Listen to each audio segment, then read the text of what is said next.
professor associado, professor associado da Pontifícia Universidade Católica de São Paulo, pesquisador na área de ciência política, atuando principalmente nos seguintes temas: anarquismo, política, abolicionismo penal, sociedade de controle, ecopolítica e Estado. Antes de começar, então, a questão de ordem, nós precisamos encerrar até às 10h30, em função de uma aula que o professor precisa ministrar. Agora sim, professor, por favor, passando a palavra para o senhor.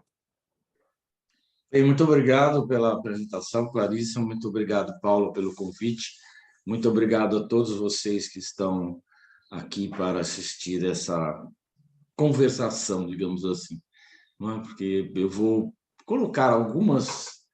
O tema é tão fascinante e, ao mesmo tempo, ele é tão abrangente que a gente precisa encontrar um jeito de colocá-lo para que todos possam, a partir daí,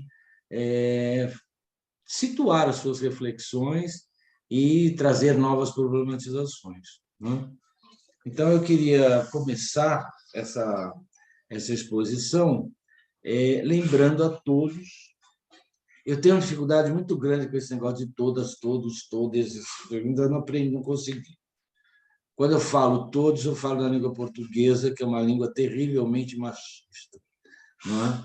Então, quando eu escrevo, eu já consigo escrever com X sem problema nenhum, quando eu estou fazendo uma escrita libertária. Mas eu estou querendo que vocês, então, compreendam que eu não sei se isso é tão importante. Né?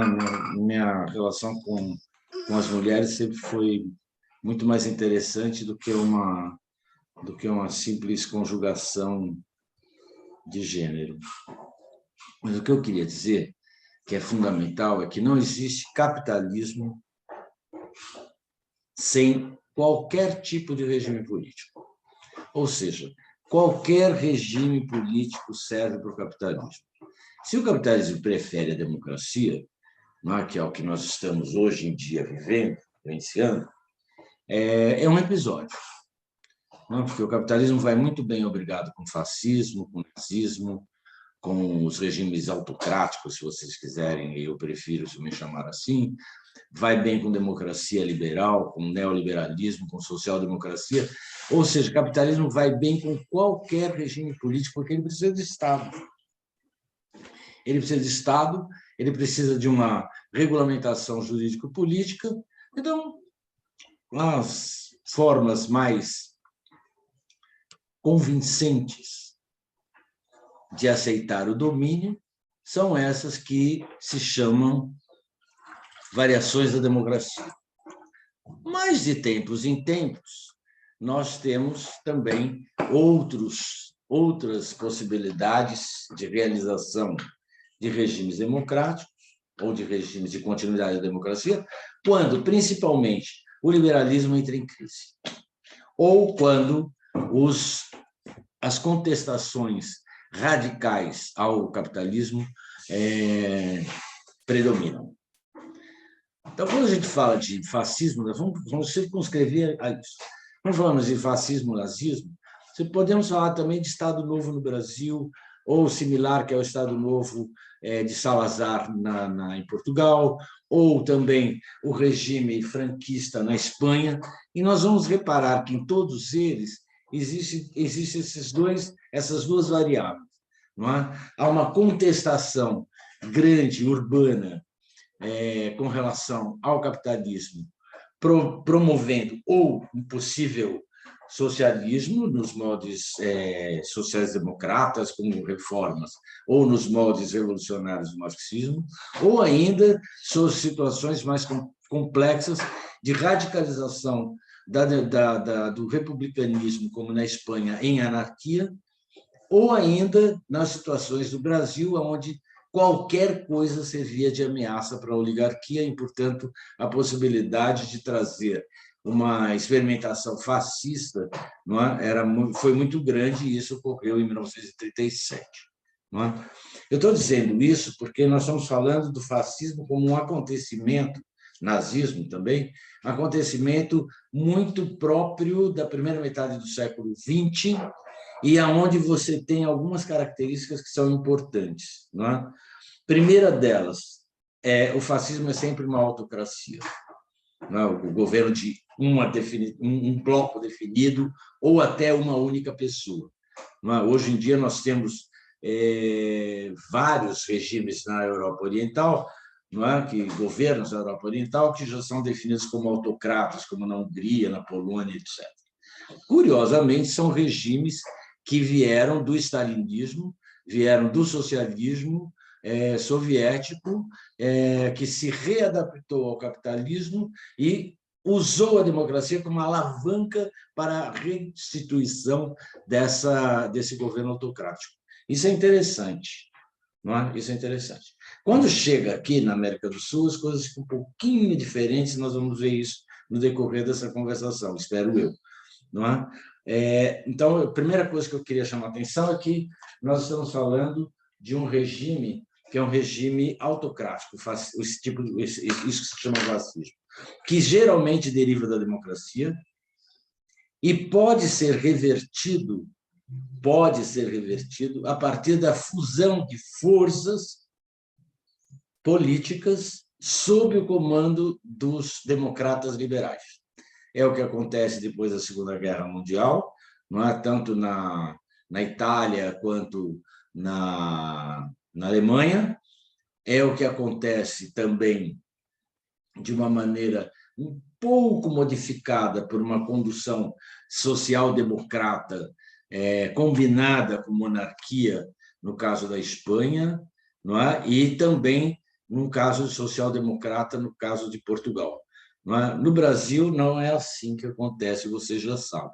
Não é? O fim do Estado Novo nada mais é que um novo arranjo, não é, que é comandado ainda pelo Getúlio Vargas e pelas forças do Estado Novo, que deram em Partido Trabalhista Brasileiro, que são os trabalhadores governados pela CLT, produzida pelo governo Vargas, de um lado, e de outro, o PSD, que é o Partido Social Democrata, criado pelo Estado e pela burocracia de Vargas. Não é? São os dois grandes partidos que farão girar a experimentação democrática até 64, onde nós voltamos a uma nova experimentação autocrática, ditatorial, uma ditadura civil-militar, que vai se instituir no Brasil em nome da restauração da democracia. Por isso mesmo, ela não fecha parlamento, ela restitui o sistema partidário em 2 partidos, para que não seja estampada no exterior ou dentro como uma ditadura, não é? Mas como um regime que depois os analistas da ciência política vão chamar de autoritarismo. Vocês dirão, que maravilha, não é? Nós tivemos uma ditadura cujo objetivo era restaurar a democracia. E foi isso mesmo que chegou com a abertura política e depois com todas as acomodações para a democracia no Brasil, que vem dando um certo trabalho ultimamente para algumas forças ou alguns segmentos políticos mais contestadores. Mas isso é uma coisa que nós veremos mais adiante, porque aí diz respeito à racionalidade neoliberal.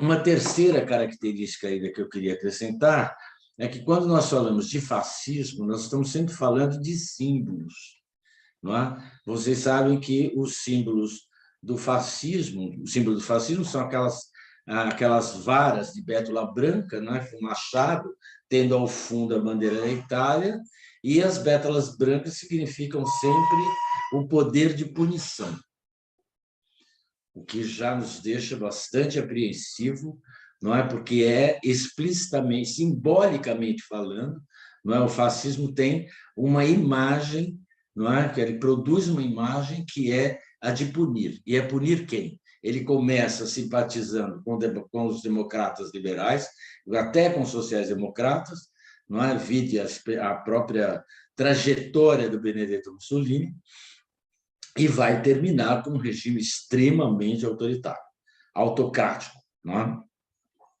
O nazismo, por sua vez, ele traz a suástica, que é muito conhecida de todos nós, tendo ao fundo a bandeira do Império Alemão. Não é? Ou seja, há uma há um símbolo de volta ao passado. Então, tanto quando você olha para a bandeira italiana ou para o fascismo ou do nazismo, eles têm um chamamento que é a restauração do passado. Não é? Por isso que se diz que são movimentos reacionários, que é um pouco parecido com o do governo atual do Brasil. Não é? Que ele não tem símbolo, não é? Mas ele tem essa configuração de restauração do passado reacionário, que é o da ditadura civil-militar.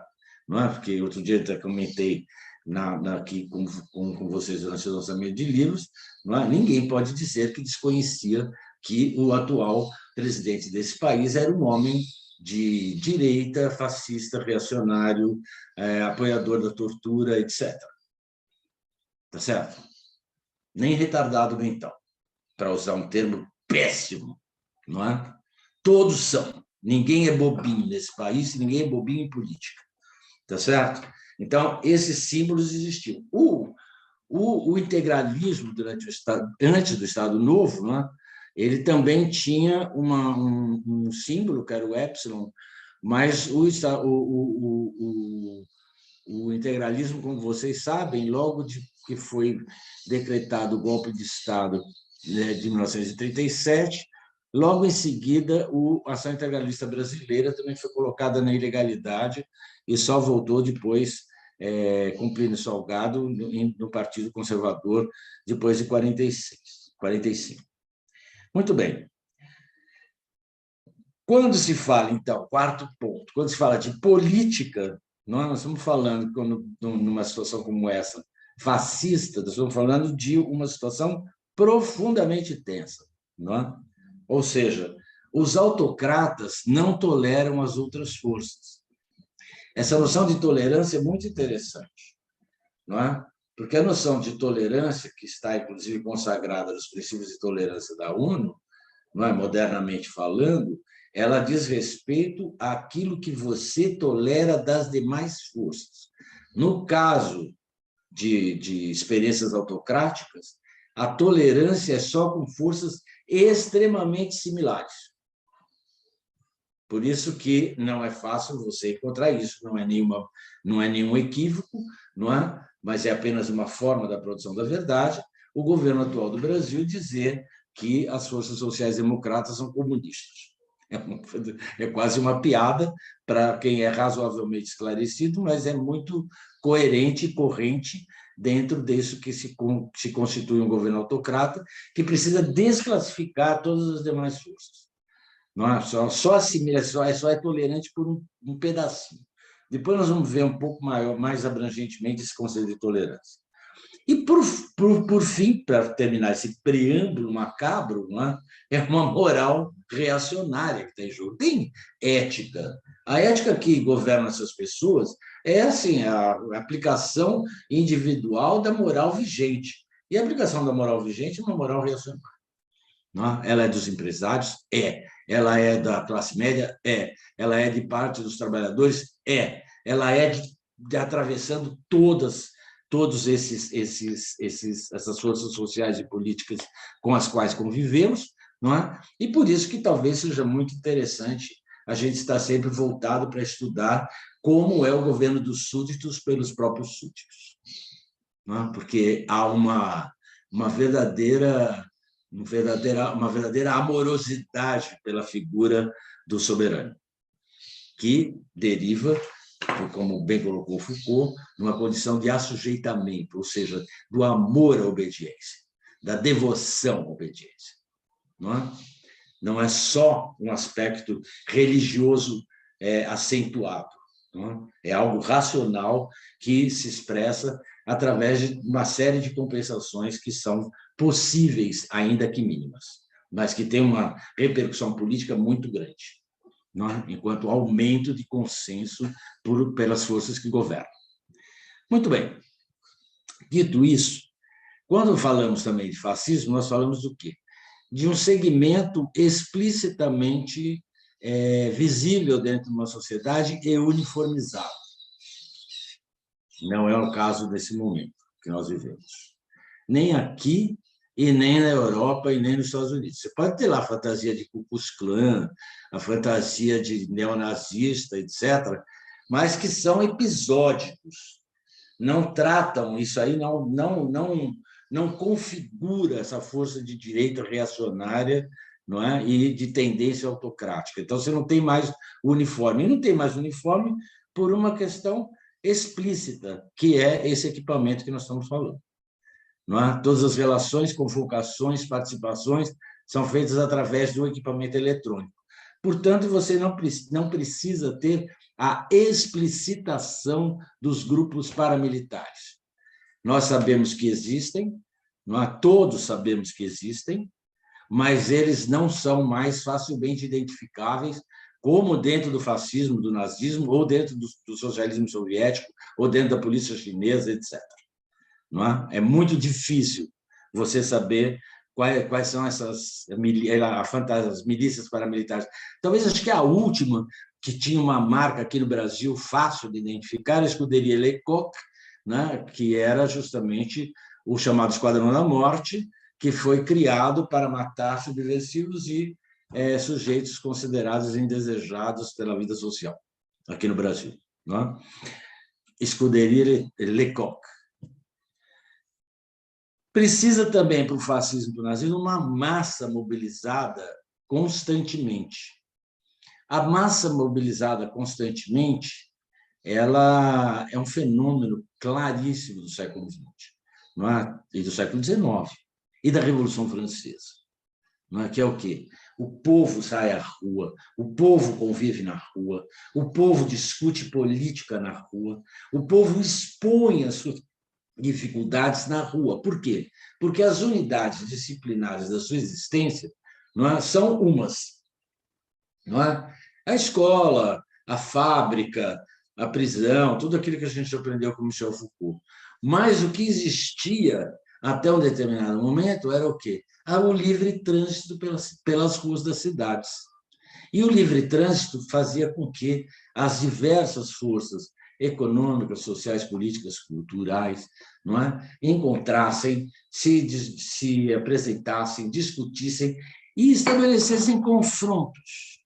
Não é? Não foi incomum, durante todo o fascismo, o nazismo e o integralismo no Brasil, o confronto aberto em ruas nas cidades da Europa ou nas cidades de São Paulo e do Rio de Janeiro, principalmente.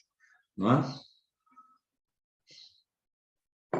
Os integralistas tinham um verdadeiro pavor dos anarquistas em São Paulo, e quando eles programavam de sair, não é? Eles estavam de cara com os anarquistas que brecavam imediatamente a ação integralista brasileira. Por isso que o Estado Novo facilmente se desvencilhou da ação integralista brasileira, não é? Porque foi tudo trazido depois para a figura do próprio Getúlio Vargas. Então, você não tem essa massa. Não é? Como hoje em dia você tem uma disputa, não, vou dar um exemplo daqui da Vila Paulista, vocês têm exemplos muito mais intensos aí em Porto Alegre e tal, mas aqui na Vila Paulista chegou ao cúmulo de se discutir com a polícia que numa semana saem as forças autocráticas, fascistas, para desfilarem na Avenida Paulista ou ocuparem a Avenida Paulista para fazer alguma manifestação com tacos de beisebol, e na outra semana saem as forças democráticas para fazer as suas manifestações. Não é? Chegou-se a esse cúmulo, e obviamente que acabou no naufrágio geral o movimento de rua. Não é? O movimento inteiro está dentro desse equipamento eletrônico chamado internet. Muito bem. Os confrontos de rua são minimizados. Hoje em dia, o que é confronto de rua no Brasil? O único confronto de rua que se estabelece no Brasil explicitamente são esses feitos pelos jovens que são capazes de contestar a ordem para além do que ela existe, que foi o que aconteceu em junho de 2013 e que, paradoxalmente, mas não tão paradoxalmente assim, o governo Dilma Rousseff estabeleceu a lei antiterrorista logo em seguida para simplesmente impedir que essas forças mais contestadoras aparecessem. Ou seja, a lei antiterrorista não é do Bolsonaro. Por isso que eu estou dizendo, há um governo de Estado, não é? Que necessita limitar quais são as forças que estão em jogo. Otário, não é uma palavra muito pesada, ingênuo, talvez seja a palavra mais delicada, é aquele que acredita no pluralismo. Porque pluralismo é isso, entra em quem estiver em relação positiva com o governo. Então, você pode ter mais forças, como tinha no governo Dilma Rousseff, Lula, Fernando Henrique Cardoso, não é? Do que tem agora. O grau de tolerância está diminuído. Não é? São menos as forças com as quais o governo trata tolerante, de uma maneira tolerante. Não é? Mas qualquer ameaça de contestação mais radical, o dispositivo jurídico-político de excepcionalidade, que não existe excepcionalidade, é regular do Estado, é acionado, seja ele produzido por um governo reacionário como o do Bolsonaro, seja como um governo um pouco mais progressista, progressista como o da Dilma Rousseff. Não é? Então, o que eu estou querendo mostrar para vocês é que a gente vai ter um certo cuidado quando identifica o que é fascismo. Não é? Porque, dependendo das forças que estão excluídas, não é? E a democracia também produz isso, porque a democracia não pode incluir todo mundo. Se ela incluir todo mundo, ela naufraga, porque alguém vai dizer quais são os limites da democracia. E o que é intolerável é alguém apresentar um limite para a democracia. Não é? Por quê? Porque a democracia serve tanto para ser a utopia do liberalismo, do capitalismo, como ela é a realidade do capitalismo preferencial ideal. Está claro isso para vocês? Não é? A democracia é a realidade ideal do capitalismo e é, simultaneamente, a sua utopia. Não é? Portanto, o capitalismo é algo que não pode ter fim. Estado é algo que não pode ter fim e os governos devem exercitar-se da melhor maneira possível nisso. E eu estou falando isso por quê? Porque é importante, estamos falando aqui no Instituto de Racionalidades, né? Da racionalidade neoliberal. E ela que dará as condições para que isso se fortaleça, emerja, fortaleça e tenha continuidade. Por isso que nós vamos ter alguns probleminhas para discutir hoje, espero, com bastante atenção. Antes de falar disso, não é? Do ponto de vista estético, se o fascismo ainda tinha uma certa proximidade com a arte, com o futurismo, porque era o elogio da sociedade industrial, o nazismo tem verdadeira aversão a qualquer manifestação artística, e nisso talvez o governo atual do Brasil também se assemelhe, né?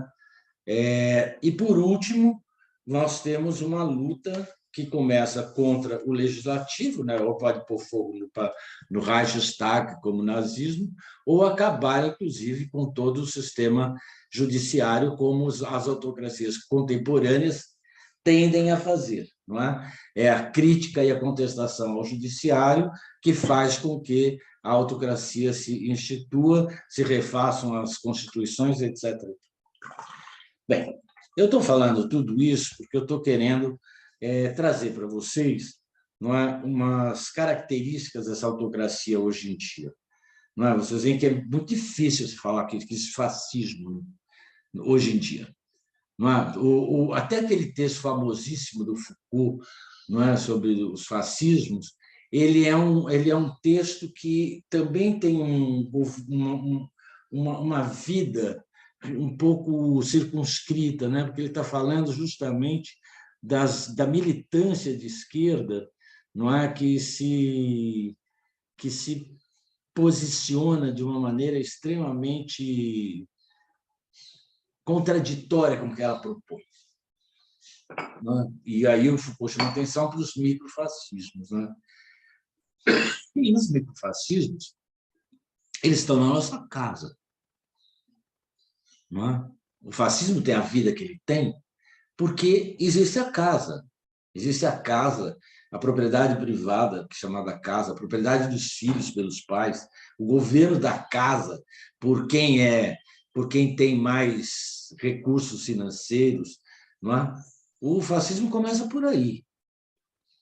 Até um certo momento, vocês sabem muito bem, havia uma condição de subalternidade da mulher, não é? Até a mulher se mostrar, ou algumas delas, né, se mostrarem extremamente aptas para o trabalho, serem absorvidas no trabalho e trazerem contribuições decisivas para a sustentação da família, e o que levou, obviamente, a refazer a família monogâmica através de divórcios, que é o caso mais emblemático que a sociedade estadunidense trouxe de brinde para o resto. Não é? Como reformar e renovar a família monogâmica. Depois disso, não é? Nós vivemos uma outra situação muito interessante, porque a renovação da família monogâmica é também a renovação da família heteronormativa, não é? Ou seja, hoje, se o governo da família é de um heterossexual ou de um homossexual, do masculino ou do feminino, pouco importa. Não é? Importa que essa família continue existindo. Ou seja, aquela série de preconceitos, de subalternizações das mulheres, das minorias sexuais, até mesmo das minorias raciais, etc., não é? Hoje em dia elas estão sendo corrigidas em torno dessa própria família. É essa família que não pode mudar. Essa família que mostrou que ela tem uma capacidade de reforma extraordinária, não é? Tanto para assimilar aquilo que era insuportável, religiosamente condenável e economicamente deficitária, que eram as chamadas diferenças, não é? De sexo, de opções, etc., dentro da sua composição. Não é? Hoje em dia, isso já está extremamente avançado. Não é? Claro, nós temos, isso não há dúvida, as milícias paramilitares matando homossexuais, de modo geral. O preconceito contra mulheres não cessa.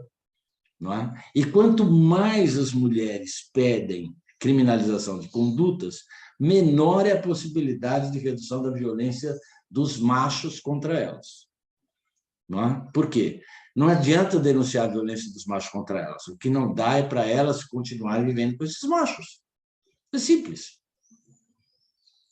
Mas é terrível, porque envolve uma série de relações.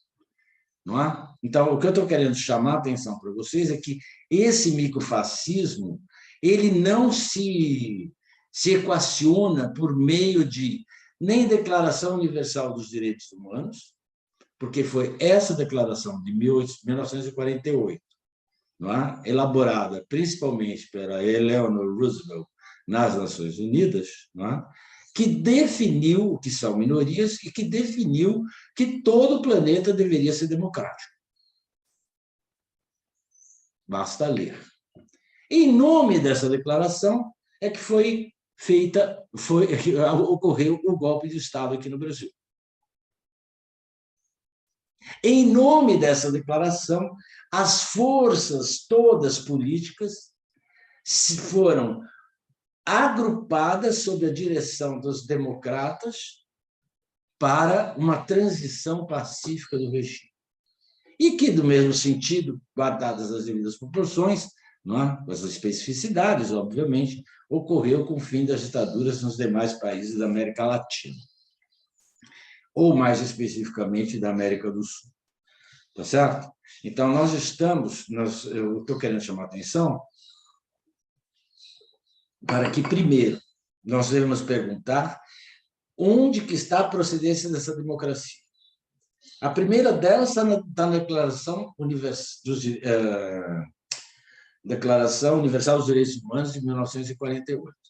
A segunda está na consolidação da racionalidade neoliberal, que vai ocorrer no início dos anos 70. Eu não vou fazer aqui uma digressão imensa, mas todos nós sabemos que a crítica neoliberal começou a ser gestada pela escola austríaca no começo do século XX. Não é? Os principais expoentes eram Ludwig von Mises, Friedrich Hayek, e eles foram depois elaborando, influenciaram principalmente a Universidade de Chicago, nos Estados Unidos, não é? E de lá é que se foi se consolidando essa racionalidade neoliberal, não é? Que está fundada no quê?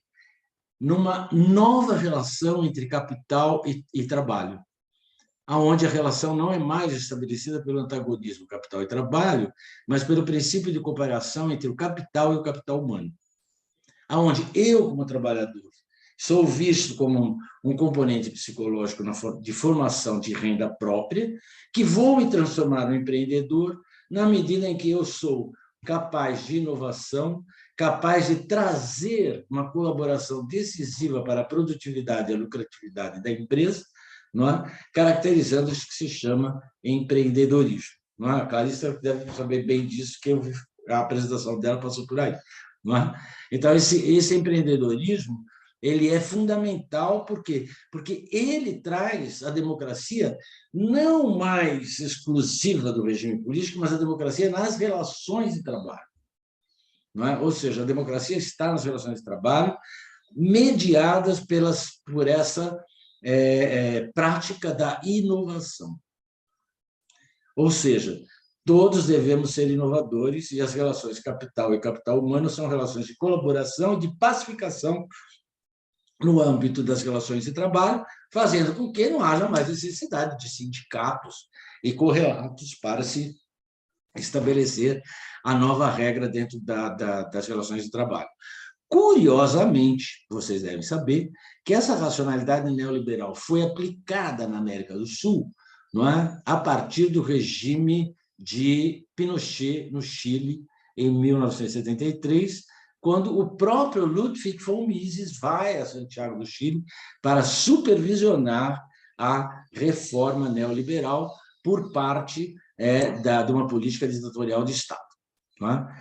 Ou não, é só ter lido o Nascimento da Biopolítica lá do Foucault, não é, para entender por que o Foucault faz aquela apresentação contrastante entre o neoliberalismo alemão e o neoliberalismo estadunidense. O que é um neoliberalismo que precisa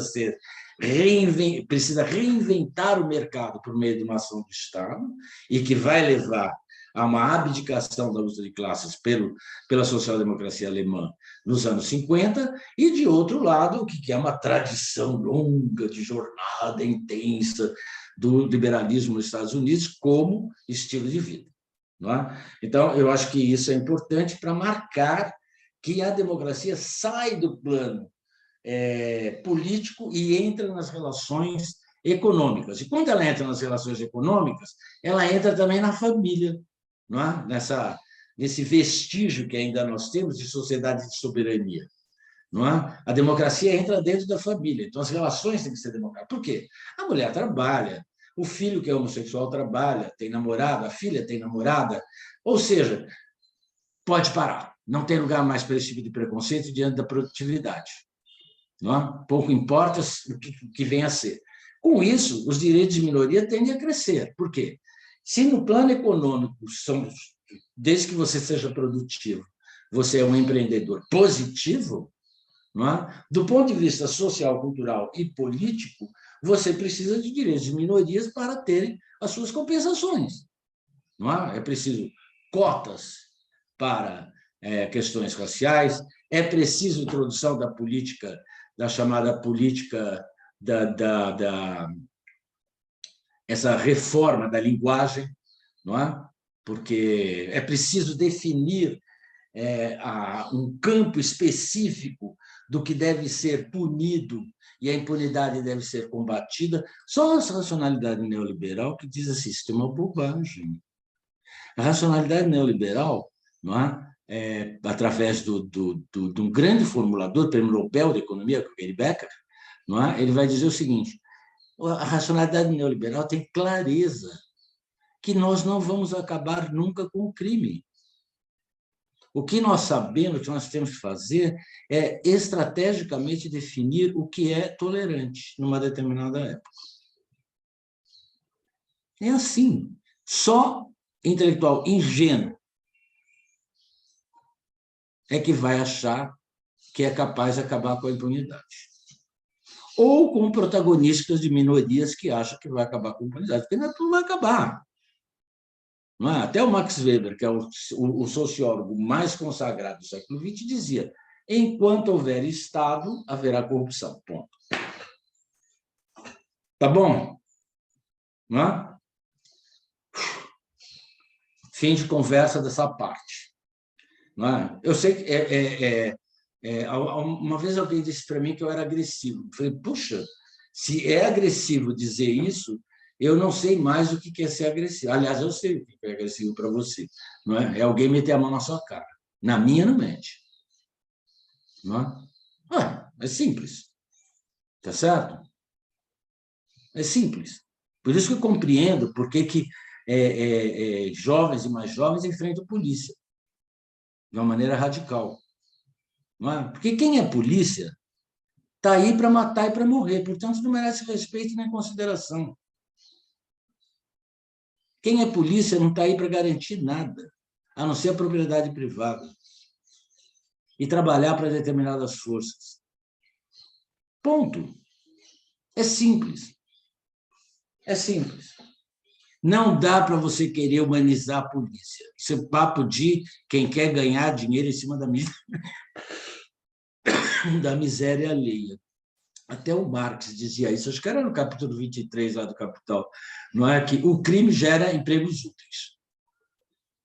E é isso que a grande classe média universitária, não é? Que frequenta a universidade pública ou privada, aliás, as universidades privadas crescem assustadoramente, produzindo certificados e mais certificados, porque virou isso. Porque virou isso, não é? Produção de certificados. Eu estou pensando em dar uma finalização, não é, para essa minha fala, são 9h52, para a gente poder conversar. Não é? Então, vou tentar fechar até as 10, entrando agora numa coisa que me parece bem brasileira, bem nossa. A pandemia explicitou um controle da saúde nos moldes fascistas, nazistas, autocráticos, que está governado por um direito que é quem deve viver e quem deve morrer. Não é? Foucault deixava isso bem claro ao definir o que era biopolítica, que o nacionalsocialismo chegou ao limite da biopolítica, porque ele definiu quem devia viver e quem devia morrer. Eu acho que o governo do Brasil deixou isso bem claro. E deixou bem claro que o saber da medicina não existe apartado do saber de Estado, porque nós tivemos tanto saberes, instituições médicas apoiando o kit Covid do governo, como também uma série de outras instituições médicas contestando e dizendo a necessidade da ciência e a necessidade da vacina. E isso acabou nos levando a uma falsa oposição entre opinião, que era dos que não eram científicos, e os cientistas.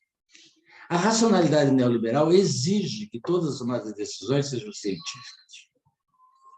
Agora, como isso se resolve, depende de como se governa. Não é? Porque aqui no Brasil, tanto a condenação como a aprovação do kit Covid passou pelo saber da ciência, pelo saber da medicina, que assinou embaixo. Não é? Nós vivemos também uma outra situação que foi bem interessante que a pandemia trouxe, de embaralhamento de palavras-chave. Aliás, hoje em dia, todo mundo fala por palavra-chave e supõe que o outro saiba. Não é? Por isso que eu quis começar a minha fala precisando que a palavra não designa as coisas. Já falava isso Foucault há muito tempo atrás. Não é? Mas por que é que nós precisamos definir, conceituar essas palavras? Essa é a nossa atividade como analistas. Não é? Nossa tarefa é essa, definir as palavras. E não produzir palavras-chave, não é, que vira essa coisa maluca que acontece por aí, que é uma agressão à produção de conceitos, não é? Porque vira tudo... Todos querem ser protagonistas, todos somos protagonistas. Eu nunca vi teatro de protagonistas. A tragédia grega, ela começou sem o protagonista. Se a gente for falar na nossa... E lá atrás, nas proveniências da nossa cultura, A tragédia grega era só coro, Ésquilo. Depois, com Sófocles e com Eurípides, que começaram a introduzir uma figura mais de protagonista, não é? Mas que sempre se derretia, porque ia atravessar para a tragédia subsequente. Não é? A tragédia nunca dava um fim, não é o drama. Não é? Mas isso eu estou dizendo porque eu, atualmente, tenho um problema muito sério com relação a esse jogo das palavras. Não é? Então, eu vejo, por exemplo, segmentos que dizem que são abolicionistas penais e querem pacificar a polícia.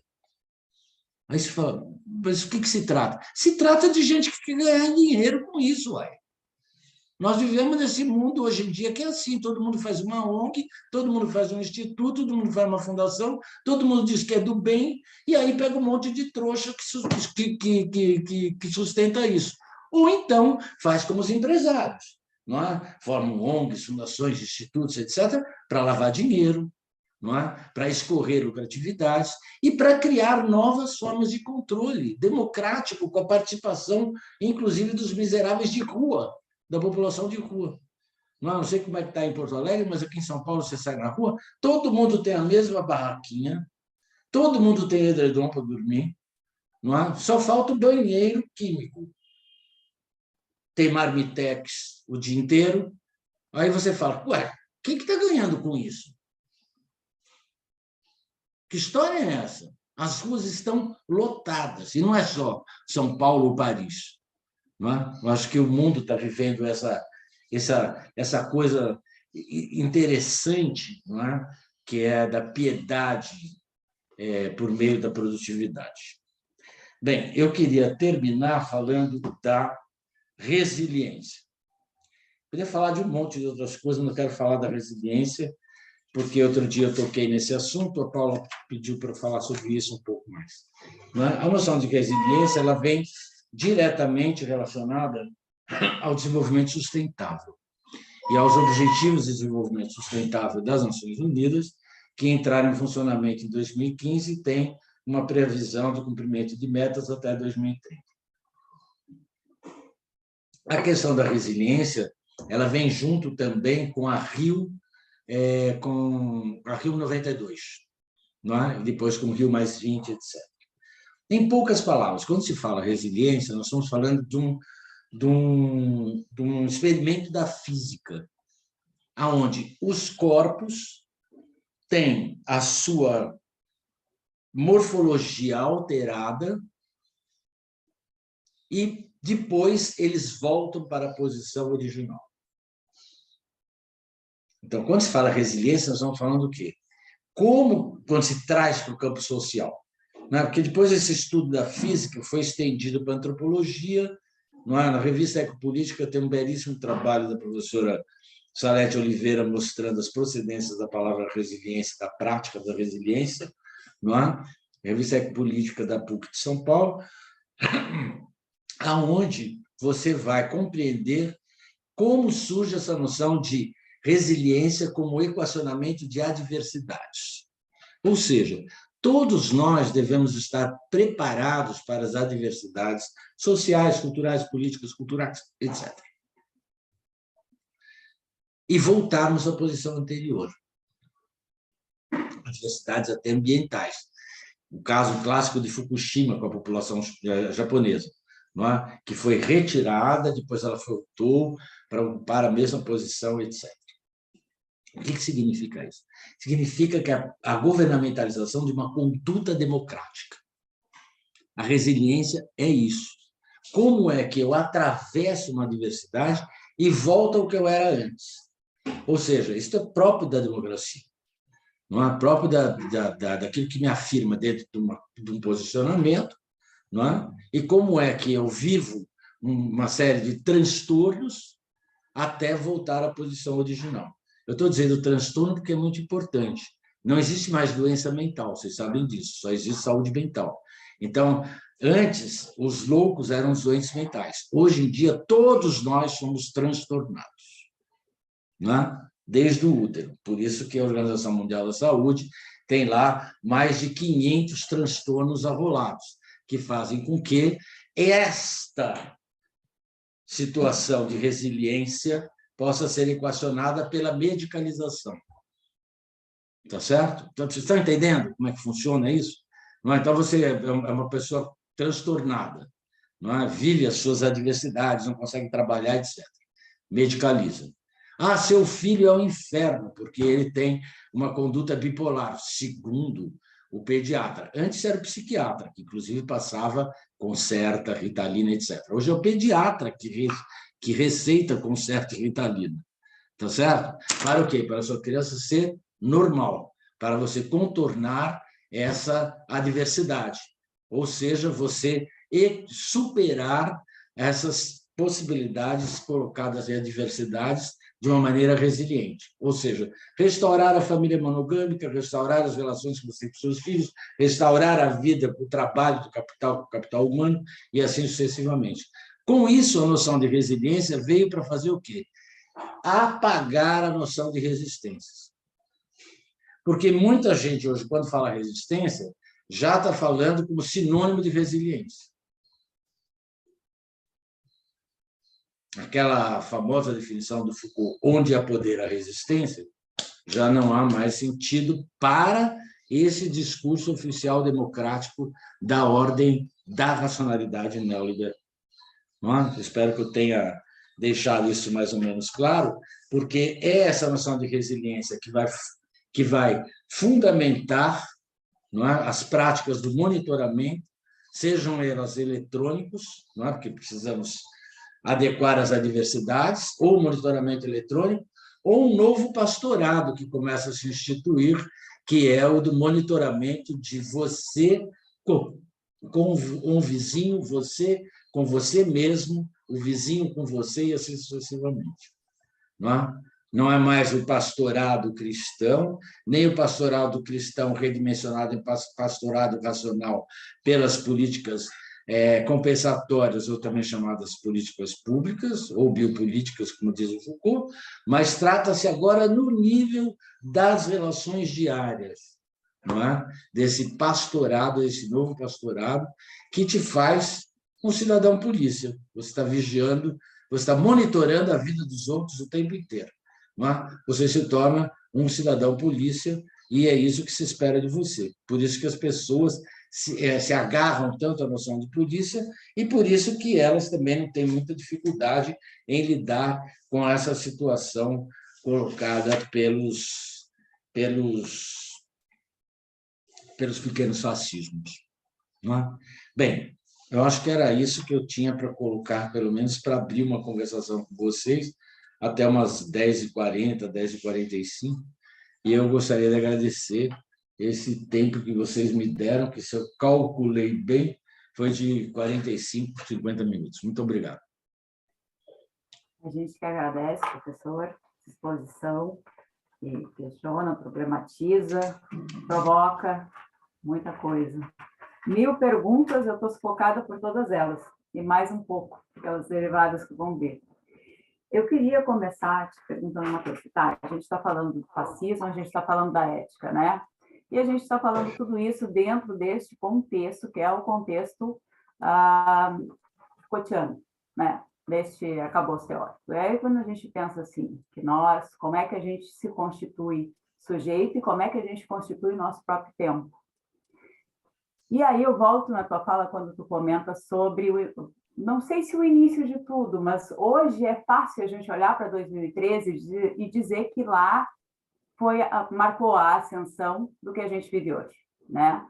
E aí eu quero te perguntar, isso é muito comum na esquerda, esse discurso é um discurso muito comum, né?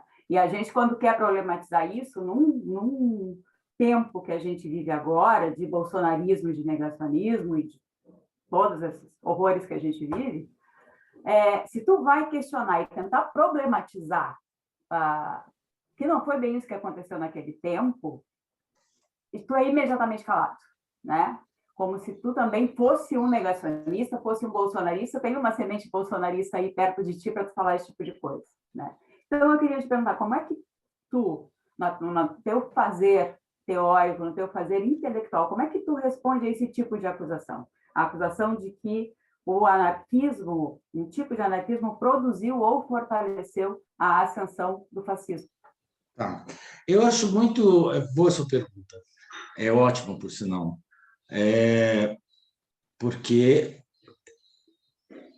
a esquerda entrou numa situação de descômoda, né? Então, ela precisa encontrar um jeito de justificar que ela não teve nada a ver com aquilo. Não é? Ela precisa justificar que ela não chamou polícia, que ela não fez o papel de denunciante, de informante, que os seus movimentos não funcionaram como polícia da polícia, que os seus filiados de partido não funcionaram como bloqueio de ações desses jovens durante 2013 e assim sucessivamente. Para não falar que ela não pode dizer, não é, que a sua filósofa foi falar na Academia de Polícia do Rio de Janeiro a favor da polícia e dizendo que o movimento Black Bloc era fascista, e assim sucessivamente. Não é? Ou seja, o inferno são os outros. Não é? Bem sartreanos. Não é? Por quê? Porque nós vivemos num mundo da dicotomia, não é, Clarissa? Então, o bom agora era aquilo, o mal é o Bolsonaro. E que o Bolsonaro teria aparecido por causa dos meninos do Black Bloc, os meninos e as meninas do Black Bloc. E os tiozões também que estavam lá dentro, né? Porque as pessoas esquecem que estava todo mundo mascarado e que não necessariamente todo mundo era jovem. Mas tinha uma coisa de jovialidade, porque teve naquele movimento a dissolução da identidade. Isso que é tão forte nos movimentos de hoje, na democracia contemporânea, nos direitos de minorias, na racionalidade neoliberal, aquele movimento dissolveu essa noção de identidade. Está claro? Bem, então, como é que você responde?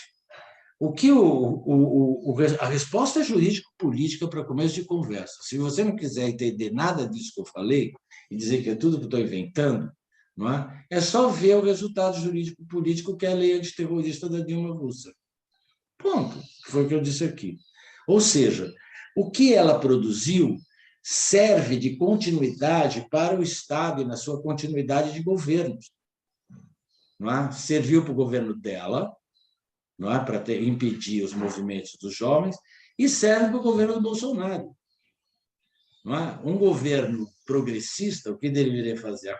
Primeira coisa seria acabar com essa lei antiterrorista, porque ela só tolera, a questão da tolerância, os movimentos que se assemelham ao governo da Dilma Rousseff, da sua coalizão, etc., como gostam de chamar os analistas. Não é? O que eu procurei mostrar foi que a racionalidade neoliberal ela produz essas continuidades. E o que eu estou interessado em mostrar é como se produzem descontinuidades nisso. Ou seja, o chamado discurso de resistência, não é? Ou um discurso de contestação generalizado, não é? Que pode vir de vários lugares e não tem necessariamente a condução de alguém. Não é? Não se trata disso. Não se trata de disputar de quem é a verdade. Mas acho que a gente tem que ter clareza que existe uma produção de verdade que se chama, inclusive, fake news. Fake news é uma produção de verdade. Por quê? Porque as pessoas acreditam. Não é? Certo? Na verdade, como falar assim, o que é verdadeiro? O fundamentalismo, o islamismo, o judaísmo ou o cristianismo? Olha, você pergunta para quem segue. São três produções da verdade. São três produções da verdade. Não é? Está certo? Então, é nisso que interessa, pelo menos para mim, como analista de política, não é? Ou da vida social, etc. Me interessa ver as forças em luta, não é? E o que é que elas estão provocando. Se a situação hoje é uma situação mais conformista, e me parece que atende ao pré-requisito da racionalidade neoliberal, porque a racionalidade neoliberal, vocês sabem tão bem quanto eu, ela convoca todo mundo a participar. Mas, preferencialmente, ela busca um conservadorismo moderado. Quem é que vai discordar de uma hipótese que diz assim, que a racionalidade neoliberal estava sendo gestada desde a primeira metade do século, que ganhou projeção logo no final da guerra, com o grande Congresso Neoliberal na Suíça, não é? E outros que aconteceram. Por que ele vai acontecer só na década de 70? Porque é a reação conservadora a 68. Os que não suportam 68 dizem que é para esquecer. Como é que eu posso esquecer? Eu sou historiador também. Historiador não esquece, não é? O historiador não sofre de Alzheimer. E mesmo quem sofre de Alzheimer tem uma memória incrível do passado. É isso que eu acho que é importante. Entendeu? Então, tem uma arbitrariedade insuportável. Então, a resposta que eu teria, Clarissa, a dar é um pouco essa, entendeu? Ampliando um pouquinho. Não é? Olhe para o seu rabo primeiro, como a gente diz para o cachorro. Não é? Não é? Não fique rodando em torno do seu rabo. Olhe para o seu rabo. Porque, como diz o poeta, o sorriso do cachorro está no rabo. Não é? É verdade. Eu queria, já vou encaixar então a segunda pergunta. Quando o senhor fala que a gente está com vamos dizer assim, a resistência mais frágil, fragilizada, mais tímida, né? E aí eu queria te perguntar, então, de que forma o isolamento produziu efeitos na nossa ética, na nossa política, e o que veio, que já vinha antes do isolamento? Bem, a sua análise sobre isso. Não sei. Olha, Clarissa, a jornalista faz pergunta bem interessante, né? É um paradoxo também, não é? Porque o isolamento produziu uma coisa que a gente não podia imaginar que fosse acontecer tão cedo, não é? Que é essa produção de live interminável, que você fala, não precisa ter aquela coisa assim, precisa de dinheiro para comprar passagem para o cara vir, precisa para o hotel, precisa almoço, aquela entourage. Precisa mais isso. Agora você faz qualquer coisa assim. Traz um homem lá de Buenos Aires, outro de São Paulo, está tudo aqui. Traz um cara da França, outro do Canadá, entendeu? E põe tudo aqui. Isso deu uma mudada na relação, não é? Tornou muito dinâmica. Mas, de outro lado, por isso que eu disse que é um paradoxo. Né? O Deleuze que gosta de paradoxo, não é, Paulo? De pensar no paradoxo, também gosta. Porque tem o outro lado, diz, o paradoxo é esse, né? Nós nunca falamos tanto e tão livremente sobre um assunto como agora, não é? Todavia, estamos, como você mesmo chamou, esse chamado isolamento, não é? Criou uma certa indisposição. Não é, por exemplo, ninguém saiu mais para a rua durante muito tempo. Não é? Quando saía, a esquerda falava, não sai, porque você vai contaminar o outro, coitadinho. Eu não estou nem aí com o outro, coitadinho. Como é que eu vou estar aí com alguém que não quer tomar vacina, que tem comorbidade, está contaminando os demais? Eu tenho que achar que essa pessoa é coitadinha?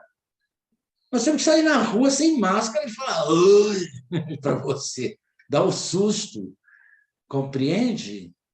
Eu acho que essa situação que a gente viveu também, ela foi muito violenta com pessoas que tinham um estilo de vida que não suportam essa coisa da ciência. Eu, pelo menos, venho de uma geração que muitos amigos meus tiveram uma vida mais natural, assim, mais voltada para o natural, que não tomava vacina e nem dava vacina para os filhos. Entendeu? E não porque eles são Bolsonaro, mas é um jeito de viver. Essas crianças hoje são homens de 40 e poucos anos, tal. São homens e mulheres que nunca tiveram problemas de saúde. Os meus filhos eu dei vacina, eu morava aqui na cidade. Agora, essas pessoas que moraram meio fora, etc., muitos não tomaram vacina. Então, a gente não tem assim, a delicadeza do pensamento e da política para avaliar essas coisas. Então, assim, se você não tomou vacina, você é reacionário. Se você tomou vacina, você é um safado contra o governo. Daí nada, concorda? Então, tem esse lado do isolamento que a gente perdeu mais ainda a capacidade de pensar fora das dicotomias, sabe? A gente pensa muito por dicotomia. Então, não dá certo, sabe? Assim, você fala, hoje em dia você vê uma série de intelectuais, empresários, políticos que apoiaram Bolsonaro, hoje em dia dizem assim, ai, eu já não estou apoiando tanto. Pô, cara, eu não quero conversa com você, entendeu? Você apoiou um homem da ditadura, um torturador, um homem defensor disso, da coisa mais terrível da existência, entendeu? Você votou nele contra um partido. Tudo bem que o PT também não tenha cometido suas besteiras, etc, etc. Não, o PSDB não foi capaz de pensar nada, etc, etc. Tudo bem, isso é uma coisa da política. Agora, eu votar num cara como Bolsonaro, como solução, que um velho tenha votado, eu até compreendo. Agora, que um jovem tenha votado no Bolsonaro, entendeu? Eu acho mais difícil. Não é? E no meio dessas coisas das minorias, não é? Tá cheio de gente que votou no Bolsonaro. Cheio. Também não é um lugar bom esse aí. É lugar de identidade. Todo lugar de identidade é lugar de afastamento. Entendeu? Identidade é uma coisa para ser destruída. Você já não tem essa maldita carteira de identidade, o CPF, qualquer coisa que você faz tem que dar o CPF. Não é? Já não chega isso? Não, mas para eu ter o direito, então eu preciso ser negra, lésbica, mulher, deficiente física. Que isso, cara? Assim nós vamos chegar a lugar algum. Não é? Você só está mostrando a sua versatilidade e resiliência. Não é? Não sei se eu respondi, Clarice. Sim, sim, sim. Eu até ia comentar, você estava falando sobre essa questão dos binarismos, num ano pré-eleitoral, como a gente está vivendo, né? E essas disputas, embora o Lula esteja bem nas pesquisas, fica pensando que existe ainda, por volta, um pouco menos, eu acho, de 15%, que são bolsonaristas fiéis, né? E o quanto esse binarismo ele também dificulta a reversão desse tipo de voto para a própria esquerda, né? Não sei, Clarice, nisso aí você sabe, né? O PT também tem uma cota, né? Isso é próprio, é próprio do PT, o partido estável. Então, ele tem 30%, 33%. É um partido que tem uma história em torno disso, e nesse regime eleitoral que nós vivemos, 33% é bastante. A do Bolsonaro, a gente não sabe ao certo quanto é, porque tem pesquisa que mostra que é 17%, pesquisa que chega até 30 e poucos por cento. Não é? Mas o que a gente sabe é que tem uma classe média terrível e uma classe popular terrível que, na hora do aperto, vai e vota no Bolsonaro. E aí, como é que a gente vai lidar com essa intolerância ano eleitoral? Eu te pergunto até... Como é que a gente vai lidar com a intolerância no ano eleitoral? Eu te pergunto até por mim, porque eu sou jornalista, preciso entrevistar muita gente. E é uma das coisas que eu receio, assim, de estabelecer um mínimo de diálogo com as pessoas, porque tem pessoas que não admitem, né? Sei. Eu diria para você que é uma coisa meio simples. Se você olhar para o PT e para o PSDB, eles são mais tolerantes. Se você olhar para o Bolsonaro e os seus correlatos, eles são menos tolerantes. Se o critério for esse, não sei se esse é um bom critério, não é? Mas no critério tolerância, não é? Você tem uma maior presença no PT e no PSDB, porque eles são mais pluralistas também, apesar da lei antiterrorista, tá certo? Tá? Ao passo que desse lado de cá, não é? Há uma intolerância maior, não é? Você vê aí pelo o que é que se projeta como educação, não é? Aquela senhora que viu aquele moço gostoso na goiabeira, que virou ministra de alguma coisa, não é? Bem, você vê um cara gostoso na goiabeira, é demais, né? Você fala que Jesus, desculpe. Desculpe, mas na minha cabeça não cabe. E não é cabeça de machista, hein? É sexo, meu bem. É sexo, é isso. Tá, é só isso. Não adianta querer colocar uma lona por cima disso. Tá certo? Eu quero lhe fazer só mais uma pergunta, e eu vou deixar as gurias também fazerem as delas, eu acho que estão na fila. Tá. Como que a gente consegue tomar força o suficiente para aparecer ou fazer valer a nossa intenção, as nossas intenções em um mundo tão marcado por identidade, recusando a identidade? Como é que faz isso? Eu acho que hoje, inevitavelmente, tudo passa por isso aqui, pelas redes sociais digitais. Tudo passa. Se quiser saber qualquer coisa, você vai lá no YouTube, você põe, você pega, você vai a conferência de não sei quem, a fala de não sei o que lá. Nossa, toda está aqui, está nesse equipamentozinho aqui, mais rápido ainda. Agora, isso depende do rompimento com essa ideia, né? Essa ideia e essa prática da identidade, ela está atravessando todas as forças sociais. Esse que é o X da questão. Como é que você vai quebrar com a identidade, não é? Do ponto de vista social, cultural, econômico, etc., se do ponto de vista político, há uma confluência de... Quem é que vai fazer discurso na eleição, não é? Que coloque questionamento na identidade? Eu não sei, não boto a mão no fogo por ninguém. Não é? Agora, eu penso que isso é uma coisa que você corrói, que você demole, ou que você não deixa existir nas suas relações, né? Por isso que eu gosto muito de educação, e eu gosto de educação de crianças, porque as crianças são incríveis, não é? Elas são incríveis. Eu posso falar isso com a maior tranquilidade. Eu tive 4 filhos e eu acho que mudei muito na minha vida, a cada nascimento de filho. Porque eu resolvi que e nem eu e nem minha mulher, a gente estava interessado em governar essas crianças, entendeu? Então, vamos ver como é que a gente estabelece uma relação. Longe da construção do tiraninho freudiano, não é? Talvez um pouco mais, talvez porque a gente tenha lido Antiédipo antes de ter filho, ficou no inconsciente, porque os anarquistas tinham uma relação com as crianças muito livres, não é? Talvez porque as nossas relações sempre foram livres, não, entendeu? Então, eu penso que isso você corrói. Se existir dentro de você, você corrói.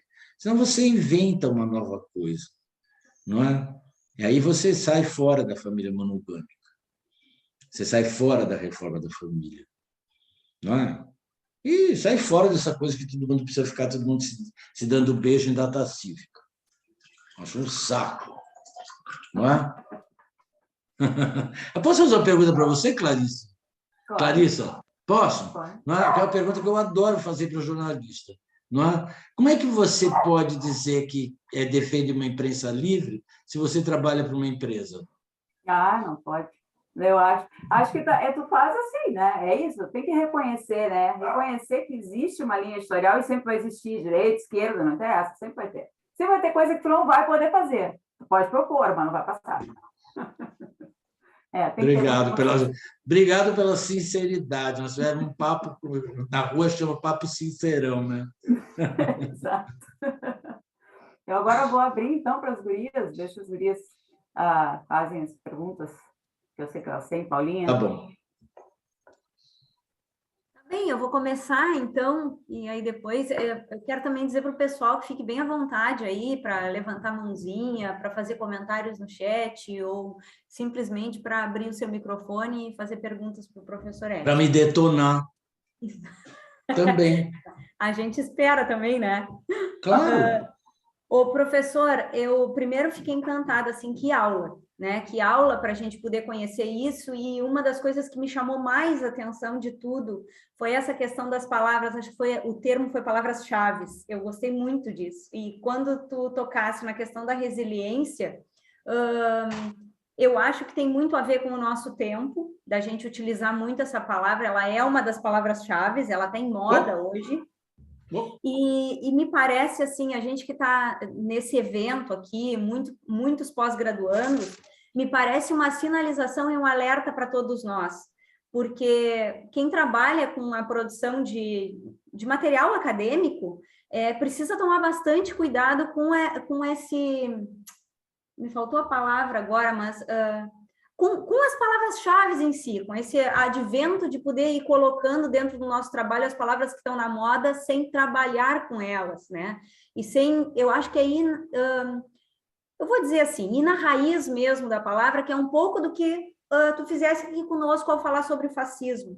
E me chamou muito a atenção a questão da resiliência, e diria até que esse último comentário da Clarissa aí mostra as possibilidades que a gente tem de resistir dentro desses meios jornalísticos, seja onde for, acho que tipos de resistência a gente consegue fazer. Então, deixar muito claro a diferença entre resiliência e resistência, principalmente para nós aqui num evento que está trabalhando com as filosofias da diferença, eu acho extremamente pertinente. Não é colocar... Me lembro muito disso da gente falando lá na Unicinos, olha, a gente tem que tomar cuidado com algumas palavras que a gente utiliza.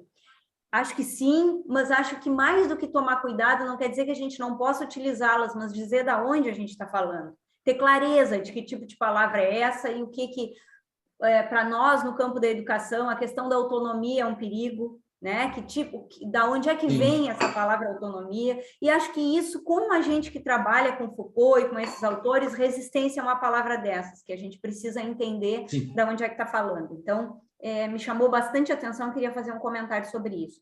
E o outro aí é mais num sentido de pergunta. Eu acho que a Mari está aqui, a Mari é aquela colega que eu lhe falei lá no lançamento de livro, que leu sobre o abolismo penal, dos seus textos de abolismo penal. Eu acho que a Mari está aí, eu não estou vendo os participantes. Aqui, ó, Mari Fernandes. Fagundes? Fagundes. É ela mesmo. Então, ela vai ter que abrir a câmera aí para... Ó, tá abrindo. Tá ali, essa é a Mari. Em seguidinha, ela vai ser professora aí da UFPEL, professor. Tá entrando como professora na Universidade Federal de Pelotas. A Mari é formada em Direito e trabalha com essas questões, e eu diria, assim, mais fortemente, acho que ela levanta uma bandeira de abolicionismo penal. Não sei se com tanta coragem assim, como o senhor, mas ela acho que levanta. Se ela não levanta, ela está quase levantando a bandeira.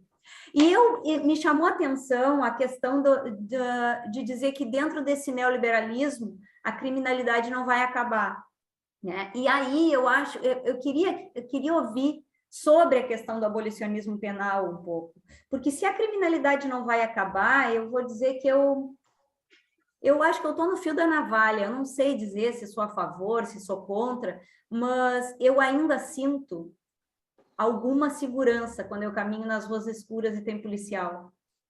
Tá? E talvez seja ilusória. Acho que ela até é uma segurança ilusória. Mas, enfim, gostaria de poder escutar um pouquinho mais sobre o abolismo penal. Tá? Professor, muito obrigado pelas considerações e fico aqui na escuta e parabenizando mais uma vez por essa brilhante fala. Mari vai falar? Não? Não, professor, quero lhe ouvir primeiro. Tá bom. Lhe agradecer imensamente. Obrigado. Eu queria fazer sobre a primeira da palavra-chave resiliência. Nós temos a obrigação de estarmos atentos, porque ela já virou palavra da propaganda. Não? Ela está nas propagandas da televisão aberta, resiliência. Então, é bom tomar cuidado, porque se ela já chegou na propaganda, é porque ela não tem essa coisa. Espera um pouquinho que eu preciso fazer uma coisa de dono de casa, sabe como é que é? Chegou comida dos casos aqui, precisa botar a senha, espera aí. Isso só é possível por causa desse equipamento, né? Senão, não teria feito isso. Está aqui, ó, obrigado. Pronto. Então, a primeira coisa é isso, né, Paula? O uso da palavra resiliência já está na propaganda. A segunda, sobre o abolicionismo penal, Isso é interessante, porque eu, particularmente, Mari, se você quiser me contestar, você fica à vontade, tá? Mas é o seguinte, eu, particularmente, penso que justiça restaurativa é a maneira pela qual a racionalidade neoliberal está capturando o abolicionismo penal. E vou dizer por quê. Porque esse negócio de justiça restaurativa começa lá na Nova Zelândia, né? Vocês sabem da origem dessa coisa toda, de onde veio, não é? E eu queria só lembrar que a tradução disso para nós, não é por meio da culpa. Não existe direito penal desvencilhado da relação castigo, punição e culpa. É talvez a parte mais clara de todo o direito da fusão razão e religião. Não é? Então, a justiça restaurativa, ela significa o quê? Que você e eu temos que, a priori, reconhecermos uma culpa para chegarmos a uma decisão democrática. Tá certo? E se não existir a culpa? E se eu disser para você que eu não tenho culpa? Isso é um problema seu, isso é um problema jurídico, isso é um problema de toda uma cambada de juristas espertinhos que resolveram se apropriar, capturar o abolicionismo penal, no sentido gattariano mesmo, da captura, não é do capitalismo, da captura, não é? Para retirar a sua força. Porque o que eles querem agora é transformar o abolicionismo penal, não é, numa versão palatável que é da justiça restaurativa. Essa é a primeira coisa. Não me fale de justiça restaurativa, porque isso é o maior truque que existe. Isso é truque. Truque de juiz, truque de sociólogo, assistente social, psicólogo, todos, e religiosos de um modo geral. Ponto. O abolicionismo penal, viu, Paulo? O que ele tem de mais interessante é que ele propõe o fim do direito penal. E propõe o fim do direito penal pela substituição desse princípio da punição pelo princípio da conciliação do direito civil. O que é o princípio da conciliação do direito civil?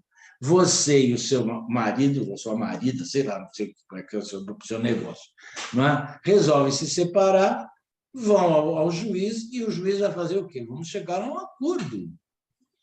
Não é? O que é que se passou? Como é que ficamos? Não é? Eu sempre dou um exemplo muito bom para o abolicionismo penal, que o brasileiro ele tem o sonho da vida dele de ter um automóvel. Não é? O sonho do brasileiro é ter automóvel. São Paulo está uma loucura porque vai ter grande prêmio de automobilismo domingo. Não, os caras vão até botando os pulmões para fora com um balão de oxigênio, de Covid, vai todo mundo para o autódromo. Não é? Essa loucura do brasileiro é louco por automóvel. Aí eu sempre me inventei uma história, que a minha história é assim, o cara trabalha, economiza, aí finalmente consegue comprar um carrinho, assim, 2008, 2009, aqueles que já têm que estar saindo de circulação, não é? Dourado, uma cor horrorosa. Chega em casa, a mulher fala: ai, que bom que você comprou o carro, mas o carro é feio para caramba. Ah, mas não faz mal, tal, entra no carro, vamos passar, vamos comer pizza. Não é? São Paulo é assim. Vai comer pizza para fazer comemoração. Estaciona o carro na rua, porque não tem dinheiro para pôr no estacionamento, nem dá para o valet, certo? Terminou a pizza, saíram de lá. Cadê o carro? Acabou. Tem seguro do carro? Não. Vai na polícia, a polícia diz o quê para ele? Vamos ver. Não é? Alguém já sopra no ouvido dele. Seu carro foi para o desmanche. Ele mal tinha pago a primeira prestação no banco. Não é? Qual que é a solução para um caso desse? Para o abolicionismo penal é simples.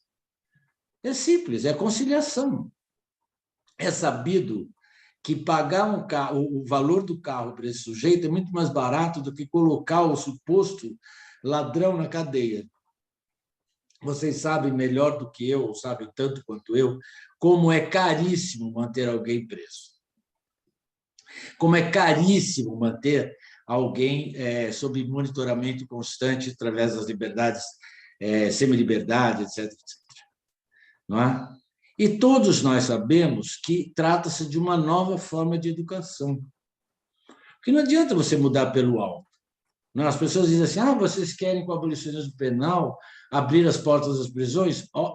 Eu quero fechar. Nós queremos fechar. Porque nós sabemos o que é, como é que são as pessoas lá dentro. O que a prisão faz com as pessoas. Não é à toa que são os juristas os primeiros a reconhecer que a prisão é uma fábrica de delinquentes. Então, Paula, o que eu queria te responder, brevemente, com esse deslocamento, não é? Talvez a gente ande mais tranquilo pela cidade, se a gente não tiver tanta coisa da punição em cima. Não é? Tanta suspeita lançada sobre alguém que veste mal, alguém que seja preto, alguém que tenha feições de nordestino, alguém que pareça população de rua, não é? Alguém que pareça aquilo que nós não suportamos, porque nós não temos coragem de olhar para o espelho. Não é? Então, acho que o abolicionismo tem isso. E o neoliberalismo é tão esperto que eles dizem assim, não, nós temos que... Antigamente, os liberais achavam que através da prisão, do manicômio, etc., se restaurava a normalização da sociedade e do indivíduo, inclusive com a religião, etc. Não é? Reformava o indivíduo. Não é verdade, porque todo mundo sabe o que é cometer uma infração. Todo mundo sabe, isso os neoliberais são terríveis, né? Todo mundo tem razão para saber que se fizer tal coisa vai ser preso. Não é? Todo mundo sabe, hoje em dia, não é novidade para ninguém, que o sistema penal é seletivo. Ele não foi feito para todo mundo, foi feito para quem é pobre. Não é? Às vezes, quando eu quero deixar as meninas um pouco nervosas, eu digo para elas, sabe onde foi o único lugar que vocês conseguiram equiparar o masculino e o feminino?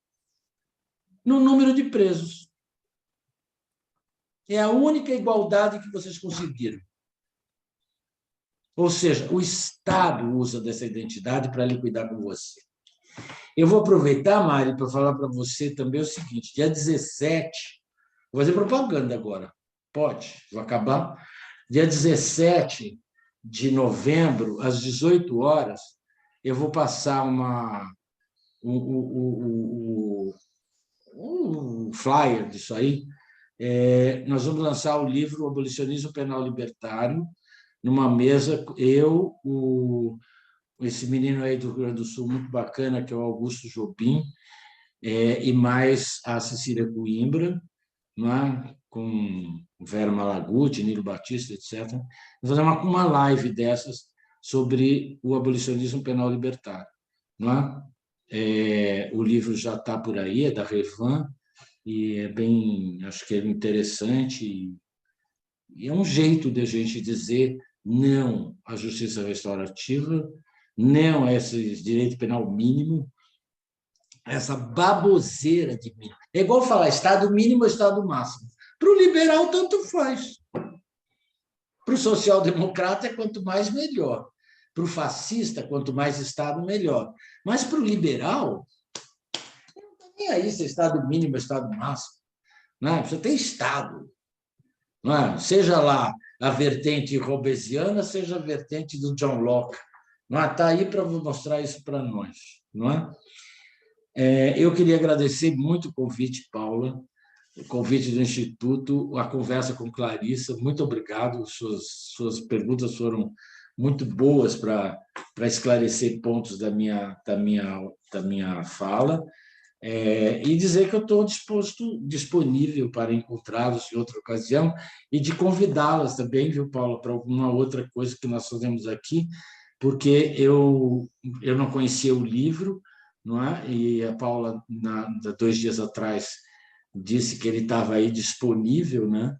Eu fui rapidinho, porque quem gosta de livro, não é? Vai rapidinho ver se está disponível mesmo, e não é todo dia que tem de graça, né? E aí, e queria parabenizar você e a todo mundo, não é? Porque realmente o livro é impressionante, não só pelo número de páginas, o número de pessoas envolvidas, mas a seleção dos problemas que vocês fizeram. Eu me desculpo de outra feita não ter escrito nada, né? Mas eu sou uma pessoa assim. Às vezes eu tenho que dizer e digo, não é? Não falo. Detesto as pessoas que falam. Acho que nós como analistas temos a obrigação de dizer, não é? Assim como eu também não gosto do verbo escutar, porque ele para mim é muito psicanalítico. Eu gosto de ouvir, não é? Por isso que outro dia eu comentei com você aí na nossa conversa muito boa, né, sobre o lançamento, sobre ouvir o silêncio, não é? Eu acho que nós temos que ouvir, porque ouvir é isso, não tem mediação nenhuma, não é? É uma coisa que nos surpreende, nos tira do lugar, não é? Tá certo? Então é isso. Muito obrigado, um beijo para todo mundo e nos vemos por aí. Tá bom? Ai, muito obrigada, professor Edson. Que alegria Obrigada, poder professor. contar contigo aqui. Com certeza vão vir outras, muitas e muitas possibilidades de encontro e de ouvição, porque escuta não é. Verdade. Tá bom. Não sei, Vika, vou passar para ti, então. Eu queria agradecer muitíssimo a presença do professor, né, por essa brilhante fala, essa aula, como a Paula nos disse, e que tenhamos por aí pela frente vários encontros, muitos encontros potentes assim. E fica o convite, como o professor Edson já colocou, e se quiser nos encaminhar, professor, o convite a gente também coloca lá nas nossas redes, né, para divulgação. Tá. Posso pedir um livro. favor para vocês? Me mande, Paulo, o Claro. seu telefone, que eu não tenho telefone, porque aí eu mando pelo WhatsApp, que é mais fácil, e aí eu peço para mandar pelo endereço de vocês, por e-mail, etc. Pode deixar que eu farei isso. Obrigado. Tá. Muito obrigada, professor. Obrigada a todos e todas que estiveram conosco aqui e um bom dia. Bom dia para todo mundo. Muito obrigado. Oi, Paulo. Obrigada, Desculpa. professor. Só lembra do mini curso, então, quem sabe? Tá. Para o pessoal que está aí. Muito obrigada, professor. Um abração. Tchau, estou saindo. Tchau, abraço. Bom, pessoal, então, acho que eu desliguei, só um minuto aqui que eu estou tentando desligar aqui a